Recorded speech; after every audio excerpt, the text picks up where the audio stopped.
ప్రత్తిపాడు మండలం రావినూతల గ్రామంలో Ravinuthala sports in culture association వారి ఆధ్వర్యంలో సంక్రాంతి కప్పు గత 32 సంవత్సరాలుగా క్రికెట్ పోటీలు రాష్ట్ర స్థాయిలో నిర్వహిస్తున్నారు. అందులో భాగంగానే 3 చెన్నై జట్లు మొదటి బహుమతిగా 3 లక్షల రూపాయలు, రెండో బహుమతిగా 2 లక్షల రూపాయలు, మొదటి బహుమతిగా 1 లక్ష రూపాయలు బహుకరించడం జరిగింది. ఇక గెలిచినటువంటి విజేతలకు ఏపీ టూరిజం నూకసారి బాలాజీ, బ్రాహ్మణాట్ టౌన్షిప్ గల్లా రామచంద్రరావు తదితరులు కలిసి విజేతలకు బహుమతులు అందజేశారు.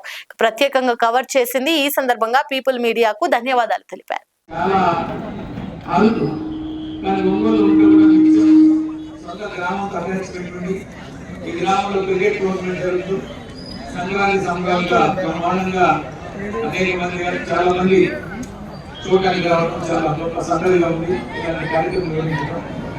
ముఖ్యమంత్రి గవర్నర్ చంద్రబాబు నాయుడు గారు కూడా ఈ 3 రోజుల సంక్రాంతి సంబరాలు నాలవారి పల్లెకి అద్భుతంగా అత్యంత సాంప్రదాయ పద్ధతిగా ఈ యొక్క సంక్రాంతి సంబరాలు కుటుంబ సమేతంగా మనోడు కోడలు కొడుకు భార్య మొత్తం ఆ చుట్టుపక్కల ఉన్న వాళ్ళు కూడా అక్కడికి రావడం చాలా వినూత్నంగా, అంటే మన ట్రెడిషన్ గ్రామాల్లో ఉన్నటువంటి గతంలో జరుగుతున్నటువంటి మధ్యకాలంలో కొంత బ్రేక్ వచ్చింది.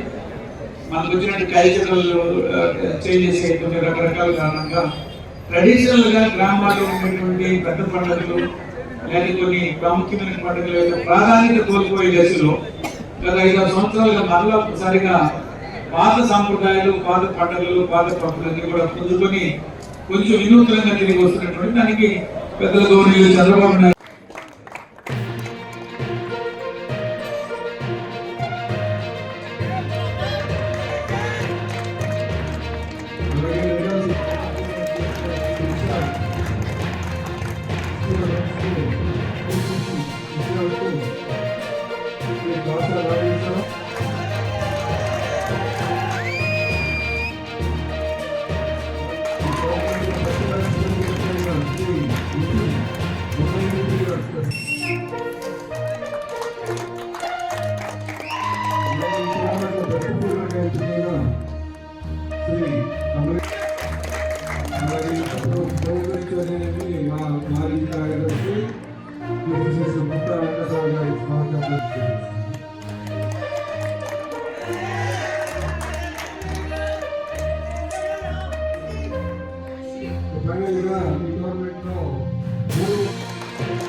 లైక్ చేయండి, షేర్ చేయండి, సబ్స్క్రైబ్ చేయండి. మరిన్ని వీడియోల కోసం బెల్ సింబల్ పై క్లిక్ చేయండి.